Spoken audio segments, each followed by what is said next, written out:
ఢిల్లీ మద్యం కుంభకోణం కేసులో అరెస్టైన కవితను ఈడీ అధికారులు రౌస్ అవెన్యూ కోర్టులో హాజరుపరిచారు.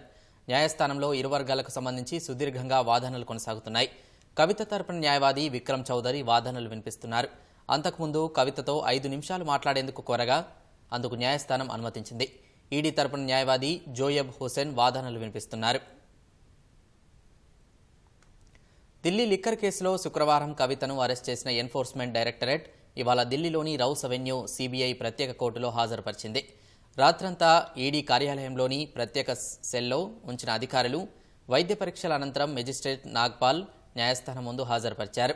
కవిత తరపున సీనియర్ న్యాయవాది విక్రమ్ చౌదరి వాదనలు వినిపించగా ఈడీ తరపున న్యాయవాదులు special PP NK Matta, ED special counsel Joseph Hussain వాదనలు వినిపించారు. వాదనలకు ముందు కోర్టు అనుమతితో కవితతో 5 నిమిషాల పాటు ప్రత్యేకంగా మాట్లాడిన సీనియర్ న్యాయవాది విక్రమ్ చౌదరి సుప్రీంకోర్టులో ఇచ్చిన హామీని దర్యాప్తు సంస్థ పూర్తి స్థాయిలో ఉల్లంఘించి అరెస్ట్ చేసిందని కోర్టు దృష్టికి తెచ్చారు. కవితకు సమన్లు ఇచ్చినప్పుడు సుప్రీంకోర్టులో పిటిషన్ దాఖలు చేశామన్న కవిత తరపు న్యాయవాది గతేడాది సెప్టెంబర్ 15న ఈడీ తరపున సమన్లు ఇవ్వబోమని, అరెస్టు చేయబోమని సుప్రీంకోర్టుకు చెప్పారని గుర్తు చేశారు. ఆ తర్వాత సెప్టెంబర్ 26న మరోసారి వాదనలు జరిగినా ఈడీ న్యాయవాదులే వాయిదాలు తీసుకున్నారని గుర్తు చేశారు.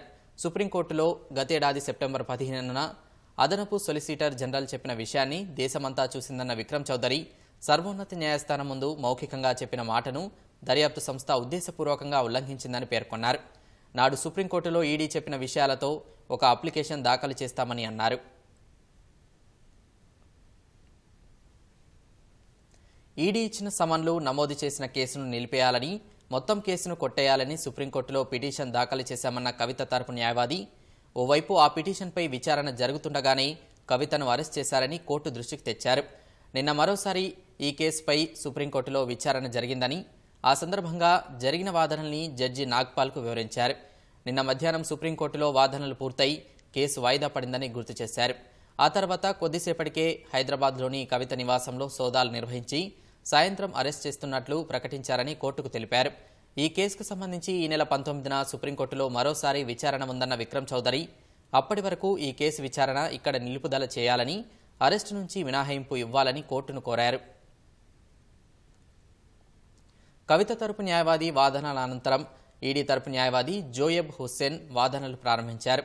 సెక్షన్ 50 ప్రకారం సమన్లు ఇచ్చారన్న ఆయన ఏ న్యాయస్థానము తీవ్రమైన చర్యలు తీసుకోవద్దని, ఎలాంటి ఉత్తర్వులు ఇవ్వలేదని కోర్టుకు తెలిపారు. మీడియాలో, పత్రికల్లో వచ్చిన విషయాలను పరిగణలోకి తీసుకోవద్దన్న ఆయన సెప్టెంబర్ 15 చేసిన ప్రకటనలో వచ్చే 10 రోజుల్లో మాత్రమే సమన్లు ఇవ్వబోమన్నామని, కానీ మొత్తం విచారణకు కాదు అని చాలా స్పష్టంగా అదనపు సొలిసిటర్ జనరల్ సుప్రీంకోర్టులో చెప్పారని కోర్టుకు నివేదించారు.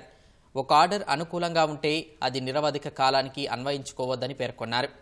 ఇతరులకు ఇచ్చిన ఉత్తర్వులకు తమకు అన్వయించుకోవద్దని సూచించారు. ఒక మధ్యంతర ప్రకటనను ఆ 10 రోజులకు కాకుండా మొత్తానికి వర్తించుకోవడం వారికే మంచిది కాదని పేర్కొన్నారు. సర్వోన్నత న్యాయస్థానంలో ఇచ్చిన ఒక ప్రకటనను కోర్టు ఉల్లంఘనకు భావించడానికి వీల్లేదని, ఉన్న సెక్షన్లను ఈడీ న్యాయవాది కోర్టుకు వివరించారు. తీవ్ర చర్యలు తీసుకోవద్దని ఎలాంటి ఉత్తర్వులు లేవని పేర్కొన్నారు. కవిత సుప్రీంకోర్టుకు విజ్ఞప్తి మాత్రమే చేశారన్న ఆయన అందులో ఎలాంటి మధ్యంతర ఉత్తర్వులు లేవని గుర్తు చేశారు. సుప్రీంకోర్టులో ఏఎస్జీ చెప్పిన 10 రోజుల గడువు ఎప్పుడో ముగిసిందని అన్నారు. ఆ తర్వాత ఎన్నోసార్లు కోర్టులో విచారణ జరిగిందని, వాదనలు వినిపించారన్న ఈడీ న్యాయవాది అయినా సెప్టెంబర్ 15న ఇచ్చిన అండర్టేకింగ్నే ప్రస్తావిస్తున్నారని కోర్టు దృష్టికి తెచ్చారు. నళిని చిదంబరం పిటిషన్లో ఇచ్చిన మధ్యంతర ఉత్తర్వుల్ని వీళ్లకి అన్వయించుకుంటున్నారన్న ఆయన కవిత చేసిన పిటిషన్లో ఎలాంటి మధ్యంతర ఉత్తర్వులు లేవని పేర్కొన్నారు. జూలై 2022లో మదన్ లాల్ కేసులో ఈడీ కేసుల విషయంలో సుప్రీంకోర్టు అనేక అంశాలపై స్పష్టత ఇచ్చిందన్న ఈడీ న్యాయవాది కవిత రిమాండ్ అప్లికేషన్కు న్యాయమూర్తికి అందించారు. అరెస్టు చేయడానికి కారణాలన్నీ రిమాండ్ రిపోర్టులో చెప్పామన్న న్యాయవాది నిన్న సాయంత్రం 5:43 అరెస్ట్ చేసినట్లు చెప్పారు. కవితను సూర్యాస్తమయం తర్వాత అరెస్ట్ చేశారని చెప్పడం తప్పన్న ఈడీ న్యాయవాది నిన్న తెలంగాణలో 6:26 సూర్యాస్తమయం జరిగిందని గుర్తు చేశారు. అరెస్టు చేసినట్లు 5:40 సంతకం చేశారని కోర్టు దృష్టికి తెచ్చారు.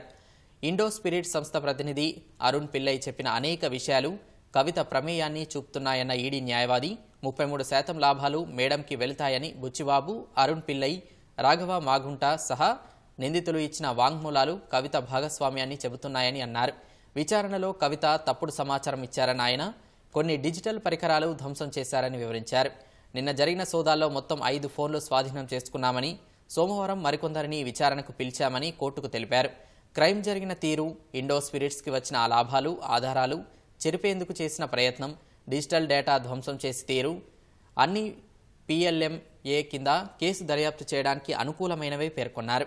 సోదాలు జరుగుతున్న సమయంలో సోదరుడిని, బంధువునంటూ కొందరు సోదాలు జరిగే చోటుకు వచ్చి అడ్డుకునే ప్రయత్నం చేశారని, మొత్తం వీడియో రికార్డు చేసి పబ్లిక్ డొమైన్లో పెట్టారని అన్నారు.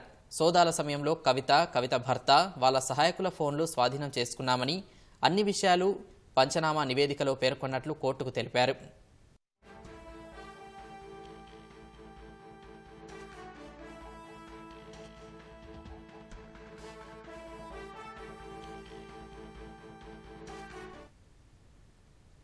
ఈడీ న్యాయవాది వాదనల అనంతరం కవిత న్యాయవాది మరోసారి వాదనలు వినిపించారు. నిన్న న్యాయ చరిత్రలో ఒక బ్లాక్ డే అన్న విక్రమ్ చౌదరి సమన్లు పంపబోమని సుప్రీంకోర్టుకు బయటకు వచ్చి ఉల్లంఘించారని అన్నారు. సుప్రీంకోర్టులో చెప్పిన తర్వాత కూడా 2 సార్లు సమన్లు జారీ చేశారని గుర్తు చేశారు. ఈ కేసుకు సంబంధించి గతేడాది మార్చిలో కవిత 3 సార్లు ఈడీ విచారణకు హాజరయ్యారన్న ఆయన సర్వోన్నత న్యాయస్థానం మధ్యంతర ఉత్తర్వులిచ్చి మరో పిటిషన్కు జత చేసిన తర్వాత అరెస్ట్ చేశారని కోర్టుకు తెలిపారు. మా విచారణకు రాకుండా సర్వోన్నత న్యాయస్థానంలో పిటిషన్ దాఖలు చేస్తారా, ఎంత ధైర్యం మీకు అనే విధంగా ఈడీ అధికారులు వ్యవహరించారని ఆరోపించారు.